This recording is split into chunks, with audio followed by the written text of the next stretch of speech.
Oke, ketemu lagi dengan saya Ignatius Haryono Putranto, dosen Prodi Akuntansi Fakultas Ekonomi Universitas Sanata Dharma Yogyakarta. Di video kali ini saya akan membahas subtopik terakhir dari bab 5 mata kuliah Sistem Informasi Manajemen, yaitu berbicara tentang IT Infrastructure and Emerging Technologies. Nah, di video yang terakhir ini kita akan bersama-sama melihat sebenarnya tantangan apa sih yang dihadapi oleh perusahaan ketika mereka mengelola infrastruktur IT yang mereka miliki. Nah, maka saya masih mengacu dari materi dari bukunya Loudon, Management Information Systems Managing the Digital Firm, edisi 16 tahun 2020. Secara konsep terkait dengan tantangan, Loudon mengajukan 3 hal, bahwa dalam mengurusi atau mengelola infrastruktur IT, perusahaan itu akan berhadapan dengan 3 tantangan. Yang pertama adalah tantangan terkait dengan perubahan platform dan infrastruktur IT yang dimiliki. Kemudian tantangan yang kedua ini terkait dengan manajemen dan tata kelola dari infrastruktur IT yang dimiliki. Kemudian yang ketiga tantangannya adalah bagaimana perusahaan itu bisa melakukan investasi yang bijak terkait dengan infrastruktur IT. Nah, yang ketiga ini juga tidak kalah pentingnya. Kenapa? Karena ketika kita diskusi tentang investasi, maka itu kita bicara tentang uang yang dikeluarkan oleh perusahaan, maka harus bijaksana dalam melakukan investasi.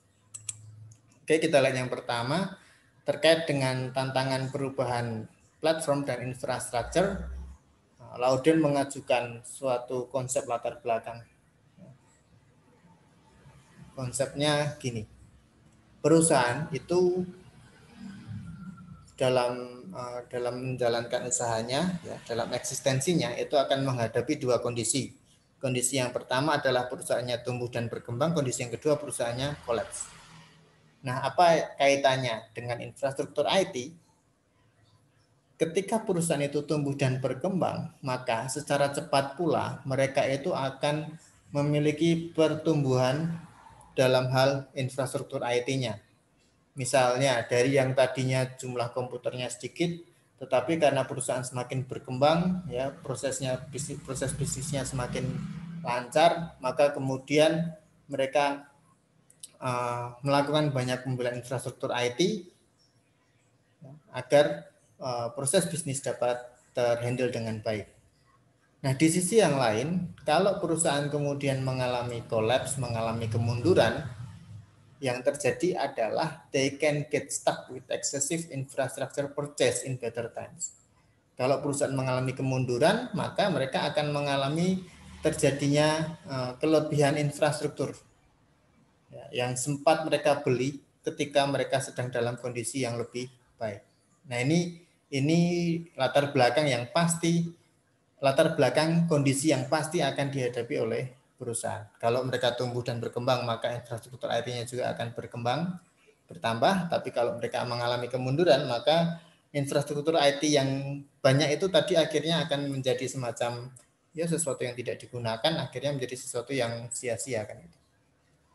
Nah, maka dari latar belakang itu kemudian muncul 2 pertanyaan mendasar. Pertanyaan pertama adalah how can a firm remain flexible if investment in IT infrastructure are fixed cost purchases and license? Gimana caranya perusahaan itu bisa fleksibel kalau ternyata investasi IT itu arahnya adalah fixed cost? Kenapa fixed cost? Yang perlu kita pahami adalah kalau kita membeli software, kita beli komputer, kita beli software aja lah. Katakanlah kita beli software ini ada lisensi tiap tahun yang harus dibayar. Nah, lisensi yang harus dibayar ini sifatnya fixed cost. Besaran nominalnya sama tiap tahun. Padahal perusahaan kan tidak selalu dalam kondisi yang baik-baik saja, ya kan? Seperti tadi latar belakang yang saya sampaikan. Kalau perusahaan dalam kondisi yang baik, it's okay lah, mereka nggak ada masalah untuk membayar lisensinya itu. Tetapi kalau mereka sedang mengalami penurunan operasional, sedang mengalami kemunduran, kan fixed cost-nya tetap harus dibayar.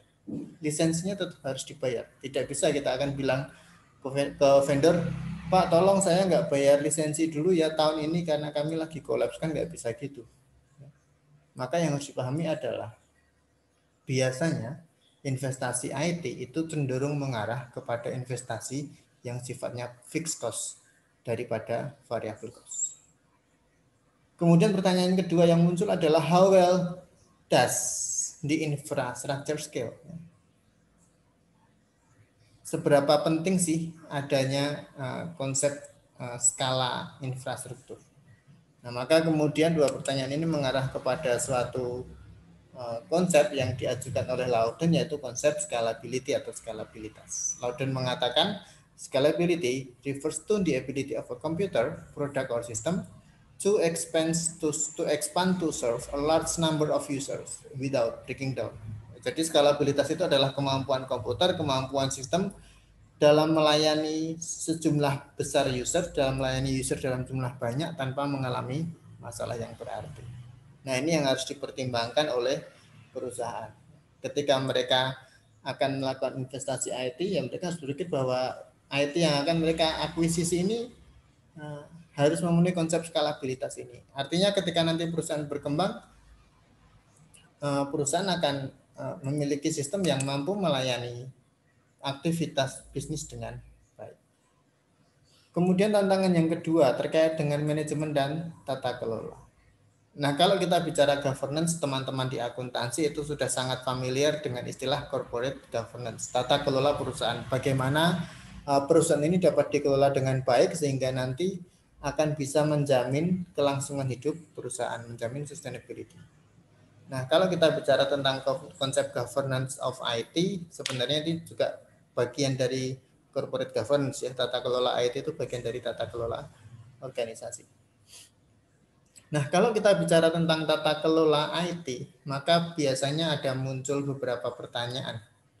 Misalnya, who will control and manage the firm's IT infrastructure? Siapa sih nantinya yang akan mengelola, yang akan mengkontrol, yang akan mengendalikan semua infrastruktur IT perusahaan? Atau yang kedua pertanyaannya lainnya misalnya adalah how will infrastructure cost be allocated among business units? Bagaimana nantinya cost infrastruktur IT ini akan dialokasikan untuk seluruh unit-unit bisnis yang ada dalam perusahaan? Ini pertanyaan-pertanyaan yang sering muncul terkait dengan governance, terkait dengan tata kelola.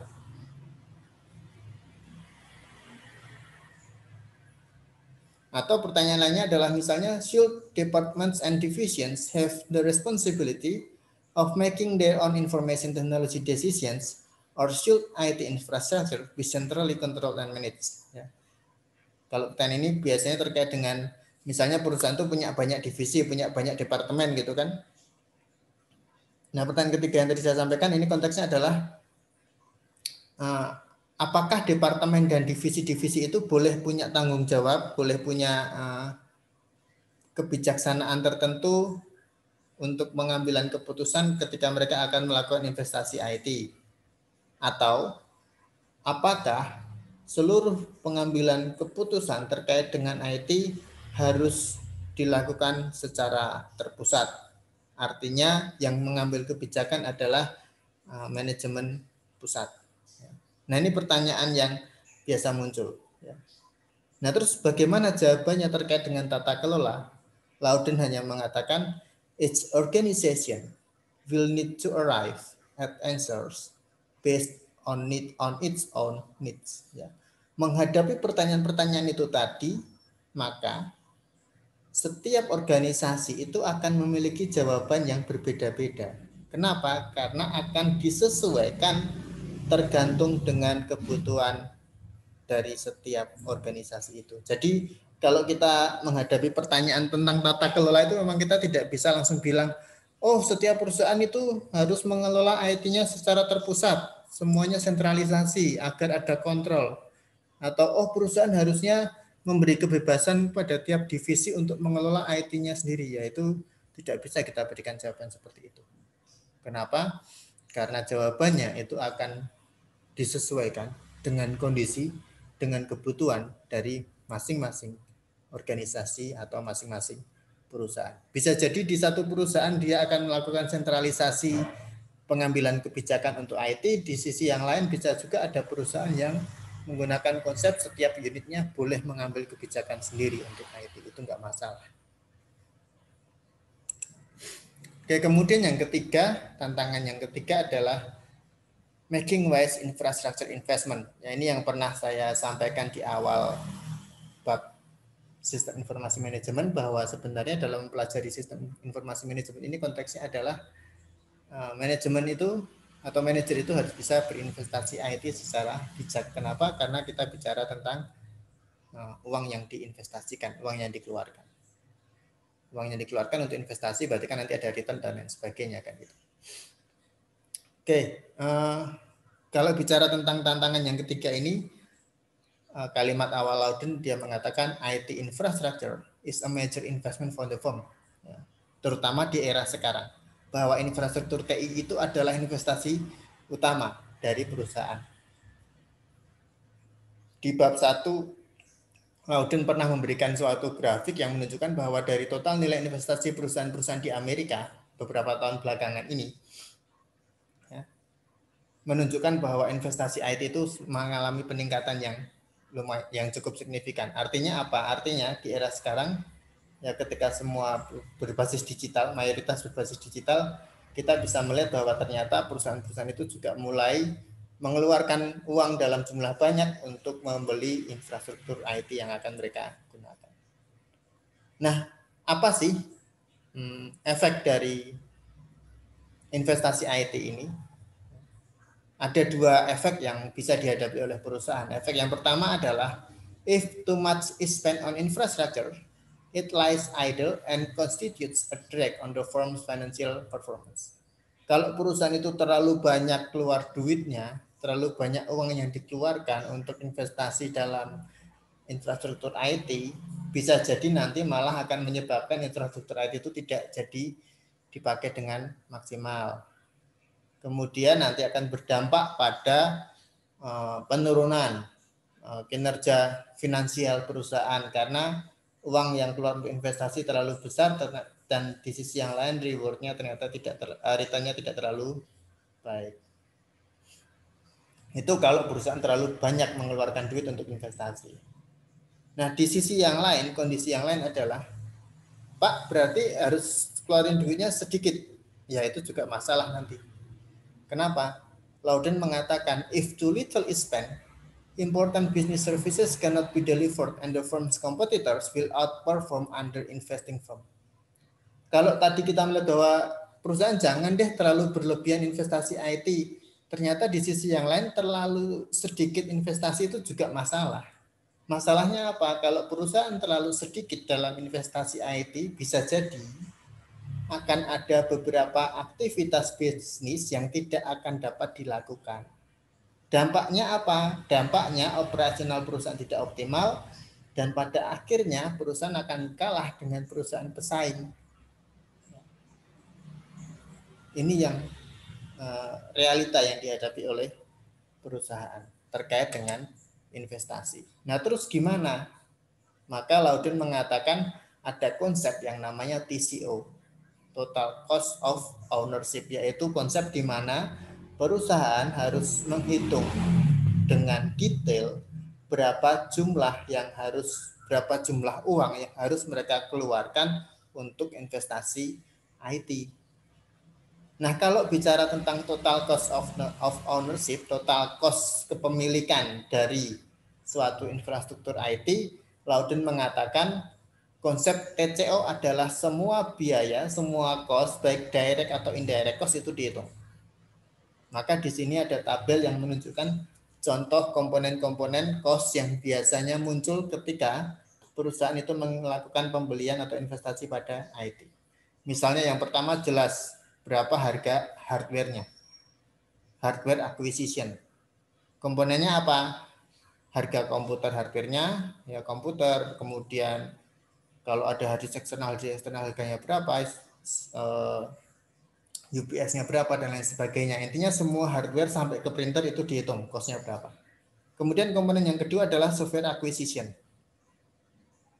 berapa nilai yang dikeluarkan untuk membeli software yang dibutuhkan. Ini dalam konteks lisensi dan biaya softwarenya gitu ya.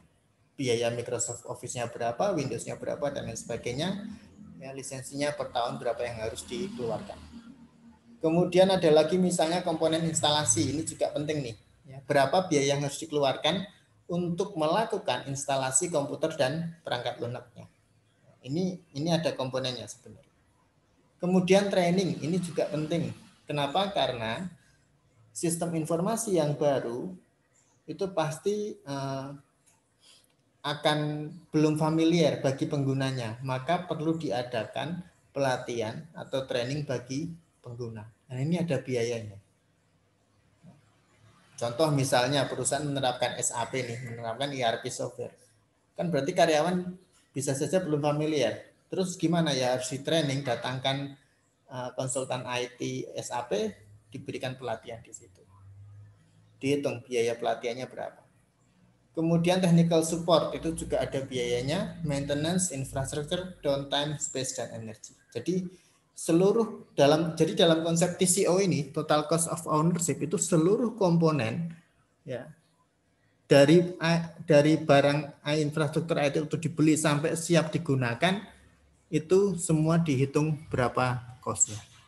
Dari situ akan terlihat berapa sebenarnya jumlah uang yang harus dikeluarkan oleh perusahaan. Oke, kemudian pendekatan lain yang dapat digunakan untuk menjawab tantangan making wise infrastructure investment adalah dengan menerapkan ini, competitive forces model yang pernah dikemukakan oleh Michael Porter ya. Kalau dulu kan yang kita bahas itu berkaitan dengan competitive forces model untuk bersaing ya, untuk perusahaan menghadapi persaingan.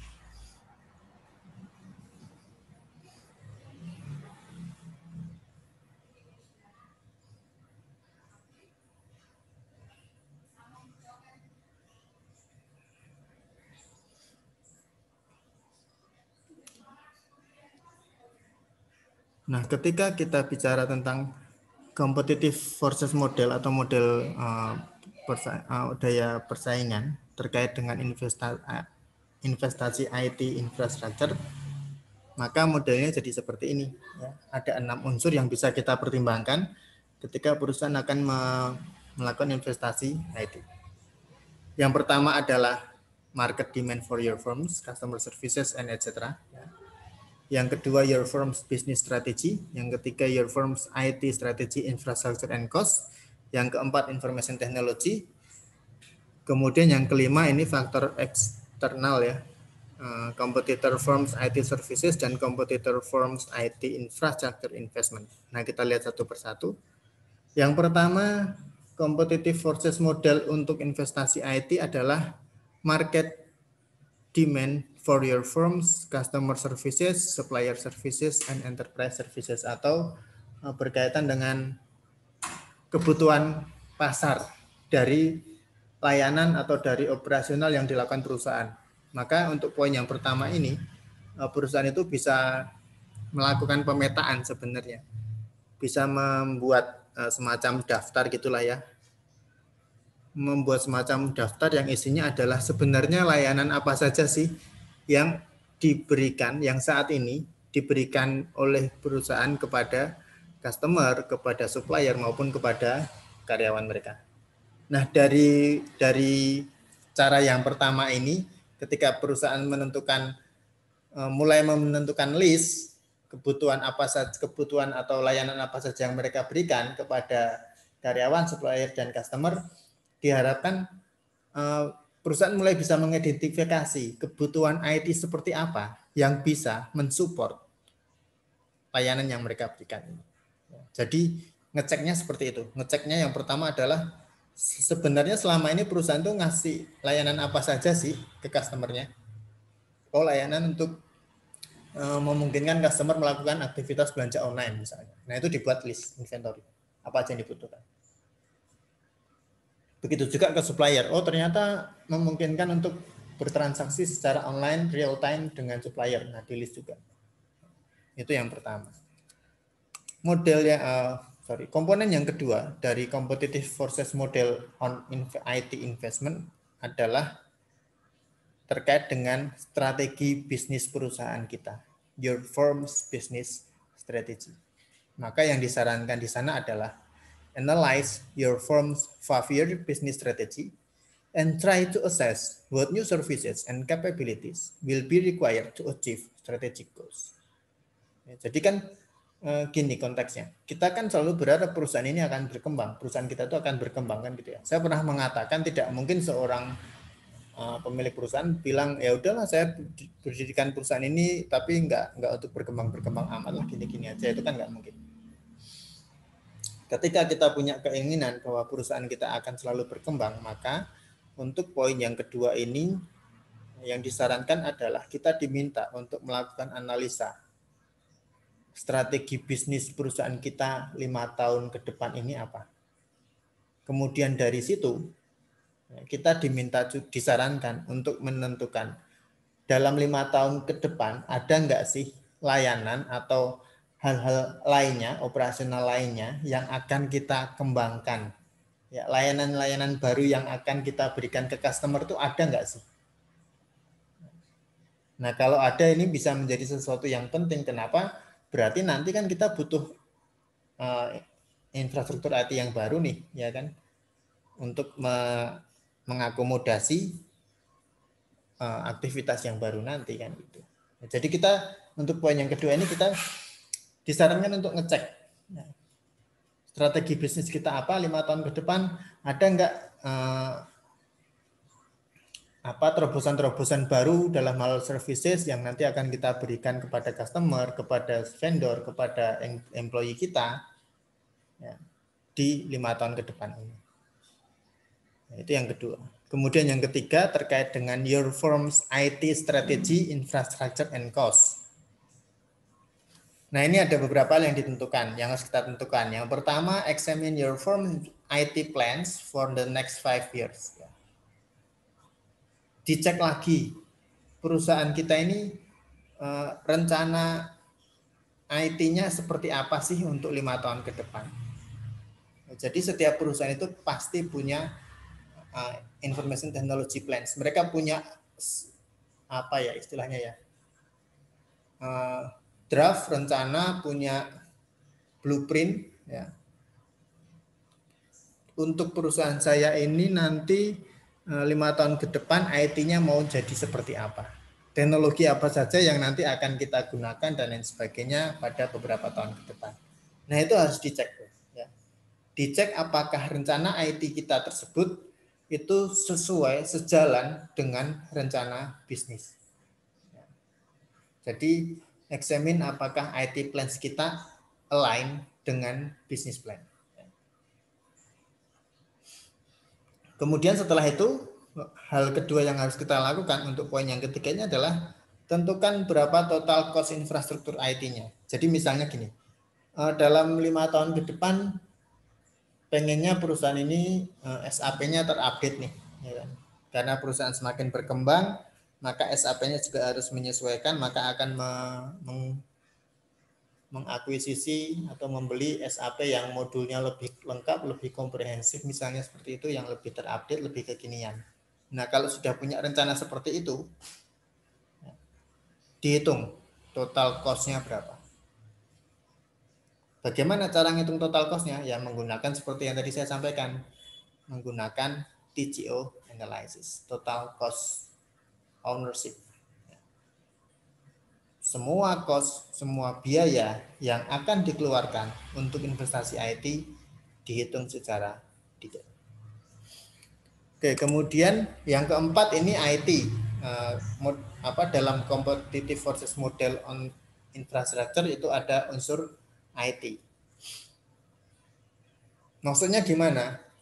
Louden mengatakan kalau perusahaan itu ingin sukses dalam investasi IT-nya, jangan pernah mengeluarkan duit perusahaan untuk teknologi yang sifatnya masih teknologi percobaan, teknologi yang terlalu mahal, atau juga teknologi yang ternyata tidak reliable sama sekali. Jadi Misalnya ditawari, Pak mau nggak nih menggunakan sistem yang baru? Oh ini udah teruji belum ya? Belum Pak, karena ini masih baru. Terus harganya berapa? Nah, setelah dicek ternyata harganya cukup mahal. Nah ini harus hati-hati. Jangan sampai melakukan investasi dalam konteks yang seperti itu. Kenapa? Karena itu akan sangat merugikan perusahaan nantinya.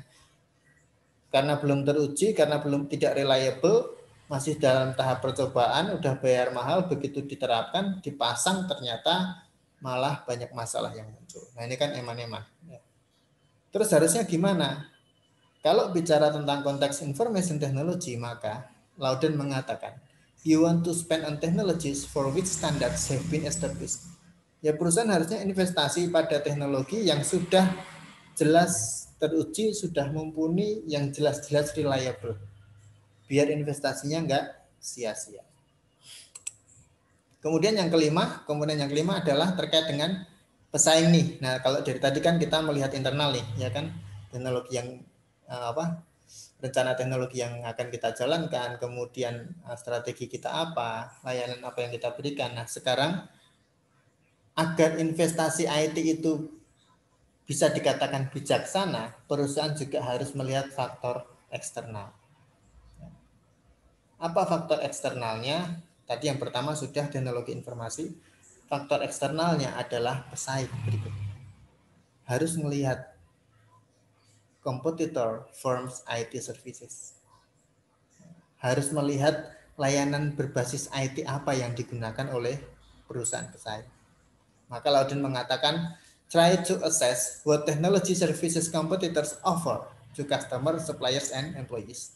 Jadi kita tadi di poin yang pertama sudah tahu kita itu memberikan layanan apa saja kepada supplier, customer, dan employees. Maka sekarang kita lihat juga nih pesaing kita pakai teknologi apa untuk memberikan layanan mereka kepada customer mereka, kepada supplier mereka, dan kepada employee mereka. Kalau kita sudah tahu, sudah bisa menilai teknologi yang digunakan, langkah yang kedua adalah establish quantitative and qualitative measures to compare them to those of your firm. Jadi kita disarankan untuk membuat semacam measurement, membuat semacam pengukuran baik itu kuantitatif maupun kualitatif dari teknologi yang mereka gunakan, kemudian kita bandingkan dengan teknologi yang kita miliki. Kemudian yang terakhir, komponen berikutnya adalah competitor firms IT infrastructure investments. Ini masih bicara tentang faktor eksternal dan masih bicara tentang perusahaan pesaing. Maka yang disarankan Loudon untuk poin ini adalah benchmark your expenditures for IT infrastructure against your competitors. Bandingkanlah pengeluaran kita untuk infrastruktur IT dibandingkan dengan pengeluarannya kompetitor. Investasinya dibandingin nih, investasi kita bandingkan dengan investasi mereka. Lupa apakah data investasi perusahaan lain itu bisa kita ketahui? Ada beberapa perusahaan yang bersedia mempublikasikan data investasi IT mereka. Maka Loudon mengatakan many companies are quite public about their innovative expenditures on IT. Ya. Dari sini kita juga akan bisa mengakses nih, kita akan bisa menilai gimana sih perbandingannya duit yang kita keluarkan untuk investasi IT dibandingkan dengan duit yang dikeluarkan pesaing untuk investasi IT. Nah harapannya kalau keenam forces model ini sudah bisa kita terapkan dengan baik, harapannya investasi IT perusahaan kita akan dapat dikatakan bijaksana. Kenapa? Karena kita tidak akan salah beli. Ya, apa yang kita akuisisi akan bisa memberikan banyak manfaat bagi perusahaan. Nah, itu yang bisa saya sampaikan sekaligus menutup video-video bab 5 berkaitan dengan infrastruktur IT and emerging technologies. Kalau ada yang mau didiskusikan, bisa komen di bawah, ya, tukar menukar referensi misalnya atau pemikiran-pemikiran. Kemudian jangan lupa klik like, subscribe, and comment. Terima kasih.